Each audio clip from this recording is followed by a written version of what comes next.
나합격 위험물 기능사 2016년 5회 실기 작업형 기출문제 풀이입니다. 1번 문제, 주유 취급소에서 가솔린을 주유하는 모습을 보여주고 있습니다. 자, 다음 각 무릎에 답을 써보면요. 문제에서 나오는 가솔린은 휘발유라는 것을 아셔야 할 것 같네요. 자, 가솔린은 다른 말로 휘발유, 휘발유는 다른 말로 가솔린이라고 부릅니다. 자, 가솔린의 연소 범위는 잘 나오는 연소 범위 중에 하나죠. 자, 1.4에서 7.6%가 연소 범위가 되고요. 가솔린의 위험도는 작은 연소 범위에서 큰 값의 연소 범위 빼기 작은 값의 연소 범위를 합니다. 자, 1.4에서 7.6 중에 작은 값은 1.4겠죠. 그래서 1.4분의 7.6 빼기 1.4를 해서 계산한 값이 4.428이 나오고, 우리는 계산 문제에서 둘째 자리까지 나타내기 때문에 4.43이라고 쓰는데 대신 단위가 없습니다. 자, 단위가 없다는 거 기억하시고요. 위에랑 아래에 단위가 같기 때문에 없는 것이고요. 옥탄가를 구하는 공식. 옥탄가라는 건 휘발유의 품질을 정하는 수치입니다. 자, 휘발유는 탄소가 5개에서 10개 사이에 있는 기름을 얘기한다. 석유의 제품을 얘기한다 라고 하는데 5개에서 10개까지 딱 끊어지는 거는 사실 아니에요. 가장 휘발유의 품질, 가솔린의 품질이 좋은 상태는 옥탄가라고 하는데, 옥탄에서 옥탄은 개수가 몇 개를 의미하는 로마자일까요? 자, 옥탄은 8개라는 의미입니다. 그래서 탄소가 8개일 때 휘발유의 품질이 가장 좋다고 이렇게 알려져 있는데요. 그래서 옥탄가가 높을수록 좋은 품질의 휘발유이기 때문에 이렇게 이소옥탄, 앞에 붙는 이런 이소 같은 거는 탄소가 결합한 형태에 따라서 바뀌는 말이고요. 이소옥탄 플러스 노말 헵탄. 헵탄은 탄소가 몇 개라는 뜻일까요? 탄소가 7개입니다. 자, 탄소가 8개와 7개 중에 8개가 얼마나 많은지, 비율이 얼마나 되는지를 해서 구하게 됩니다. 그래서 옥탄가는 이소옥탄 플러스 노말 헵탄분의 이소옥탄 곱하기 100으로 하고요. 옥탄가는 종종 출제가 되는 부분이니까 암기해 두시면 다음 시험에서 꼭 맞추실 수 있는 부분 중에 하나가 될 것 같습니다. 2번, 질산을 저장하는 어느 저장소인가요? 오게탱크 저장소입니다. 야외에 건물이 아닌 바깥에 탱크가 크게 있는 그런 저장소의 모습이 나올 거고요. 이 물음에 답을 해보면 이때 지정수량 1000배 이하라고 되어 있네요. 이런 거는 게시판을 통해서 주어질 것 같네요. 자, 가번, 위험물의 비중을 쓰시오. 지금 저장하는 위험물은 질산이죠. 질산의 위험물이 되는 그 기준의 비중은 뭘까요? 기준은 비중 1.49 이상일 때 위험물이 됩니다. 그래서 비중 1.49 이상이라는 말을 써주셔도 되고, 만약에 이상이라는 말이 잘 떠오르지 않는다 그러면 1.49까지 써주셔도 좋을 것 같습니다.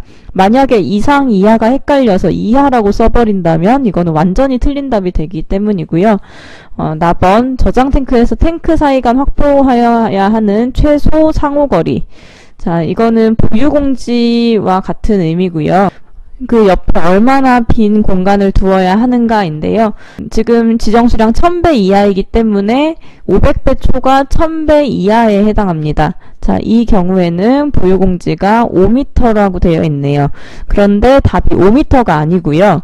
제6류 위험물의 경우에는 5개 저장소일 때만 보유공지를 3분의 1로 합니다. 자, 보유공지를 좁힌다는 건, 더 작게 만든다는 건 상대적으로 좀 더 안전한 물질이기 때문이겠죠. 그래서 6류 위험물은 5개 저장소에서 너비를 3분의 1로 하고, 이때 너비가 1.5m보다 아래가 된다면 1.5m라고 써주시는데 한번 해볼까요?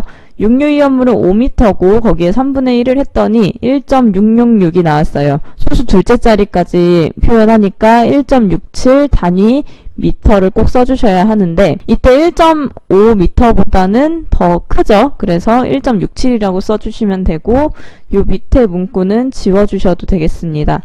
자, 이거는 1.5m 이다라는 건 다른 문제에서 적용되는 말일 거고요.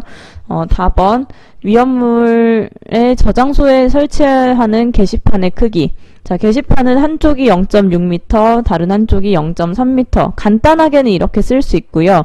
법령상 정해지는 전체 명칭은 정확하게 한 변의 길이가 0.3m 이상, 다른 한 변의 길이가 0.6m 이상인 직사각형이 법령에 나오는 말입니다.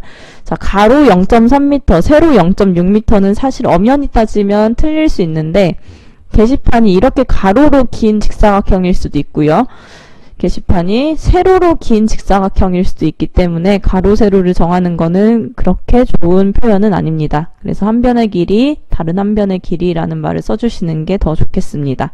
자, 다음 저장 탱크를 보여주는데 옆면이 종형 탱크인 탱크를 보여주고 있네요. 자, 여기에 내용적을 구해보면요. 종형 탱크 구할 때 앞에 6자는 빼주시고 종형 탱크는 파이 r 제곱 L로 구합니다. 자, 파이 r에서 r은 반지름을 의미하죠. 자, 그런데 여기에서 잘 보셔야 할 거는 A라는 지금 문구는 지름을 의미하고 있습니다.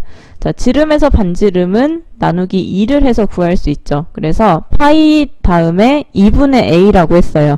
지름을 반으로 나누면 반지름이 되니까 거기에다 제곱을 해줬고 L은 여기 B에 해당하죠. 만약에 지금은 여기까지만 주어졌지만 여기 종형의 꼭대기까지 표현된 문제라면은 이 꼭대기가 아니라 옆면이 끝난 점까지라는 거를 꼭 주의하셔야 합니다. 그래서 파이 곱하기 2분의 a 제곱 곱하기 b를 했을 때 대입을 하면요.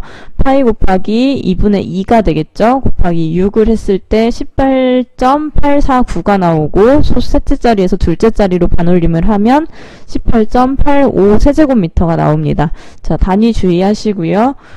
이 문제에서는 지름에서 반지름으로 대입해야 된다는 게 중요한 포인트입니다. 4번, 염소산 칼륨과 황산의 반응을 보여주고 있습니다. 물질이 반응하여 생성되는 기체의 명칭과 그 명칭을 화학식으로 쓰시오. 항상 문제에서 이렇게 두 가지의 경우를 묻고 있는 경우가 있을 수 있기 때문에 문제를 잘 읽으셔야 하고, 염소산 칼륨과 황산이 반응을 했을 때는 이렇게 과염소산, 황산, 칼륨, 이산화염소, 물이 생기게 됩니다.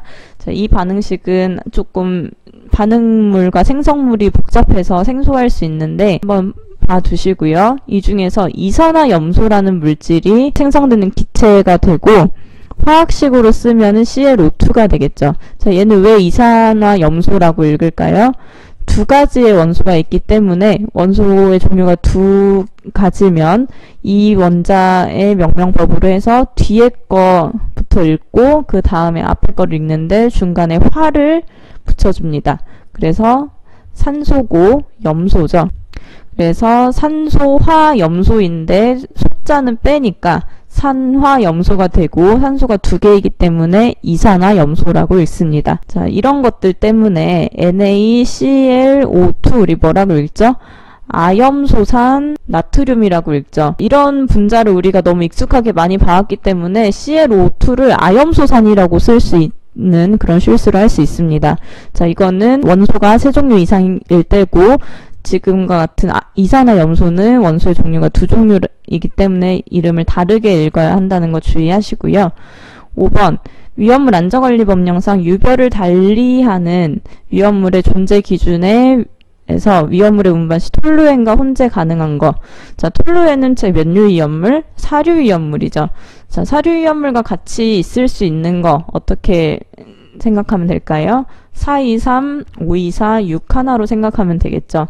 그럼 사류 위험물은 2류와 3류와 그리고 또 5류와 이렇게 같이 있을 수 있네요. 그럼 과산화나트륨 몇 류? 1류 위험물이죠. 과산화수소는 6류, 질산 6류, 황은 2류입니다. 그러면 몇 류와 같이 있을 수 있을까요? 바로 4번, 황이 2류니까 황과 같이 있을 수 있겠죠. 6번, 물이 담긴 비커의 온도계가 20도씨인 거를 보여주고 질산암모늄을 반응시키니 온도계의 온도가 내려가서 0이 됐습니다. 자, 온도가 내려갔다는 거 이게 힌트가 될 수 있고요. 그리고 질산암모늄이라는 물질을 떠올리면 바로 흡열 반응 자주 나옵니다. 자, 질산암모늄의 위험 등급을 쓰시오. 질산암모늄은 1류 위험물이니까 1류 암기법이 무화과염, 요부질, 중과, 5, 3000이죠. 50, 300, 1000인데 이렇게 지정수량이 나뉘기도 하고 50에 해당하는 게 지정수량 1, 300에 해당하는 게 지정수량 2, 1000kg에 해당하는 게 위험등급 3에 해당합니다. 그래서 질산암모늄은 지정수량 300kg에 위험등급 2등급이라는 거, 그래서 2가 되겠고 지정수량은 300kg 써주면 되겠죠. 온도계의 온도가 20도씨에서 0도씨로 낮아지는 흡열 반응입니다.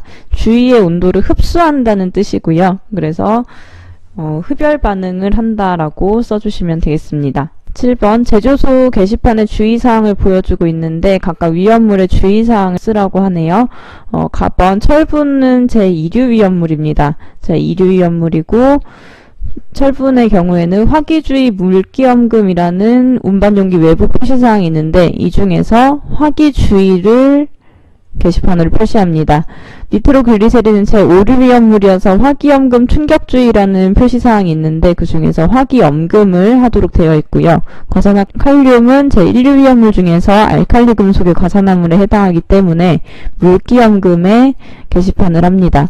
인화성 고체는 제2류 위험물 중에서 인화성 고체에 해당하죠. 화기염금을 표시해주면 되겠습니다. 자, 그래서 각 기호별로 이렇게 써주시면 되겠고요. 과망간산 칼륨과 글리세린을 보여주고 칼륨과 접시를 덜어낸 후 스포이드로 글리세린을 떨어뜨려 연기를 생성하며 연소하는 모습을 동영상으로 보여줍니다. 자, 지금 위험물은 몇 류와 몇 류에 발하냐면요. 과망간산 칼륨의 경우 제1류 위험물이죠. 글리세린은 제4류 위험물입니다. 그래서 제1류 위험물과 4류 위험물이라고 써주시면 되겠고요. 9번 황과 정린이 연소하는 장면을 보여줍니다. 자, 황이 연소할 때 발생되는 기체는 SO2. 그래서 명칭으로 쓰라고 했기 때문에 이산화 황이라고 써야 될 거고요. 정린은 P라는 분자식을 가지고 있죠. 자, 이게 연소가 되면 오산화인을 발생시킵니다. 화학식으로 쓰라고 했기 때문에 P2O5로 써야 되겠습니다. 10번 3층 구조의 옥내 저장소, 건물 안에 위험물을 저장하는 곳이죠. 자, 옥내 저장소를 보여주고 옥내 저장소에서 이류 위험물을 저장할 때 1층으로부터 2층까지 바닥 높이, 2층에서 3층 높이, 총 이렇게 3층 건물인 거예요. 자, 3층 건물에서 1층, 2층, 3층 이렇게 있는데 각각 2층 사이는 1층일 때도 6m, 2층일 때도 1층부터 2층까지 6m, 2층에서 3층까지 6m, 다 모든 높이는 6m라고 보시면 됩니다. 그래서 1층에서 2층까지 여기가 A에 해당할 거고요. 2층에서 3층까지 높이 여기가 B에 해당할 텐데 여기까지가 둘 다 6m입니다.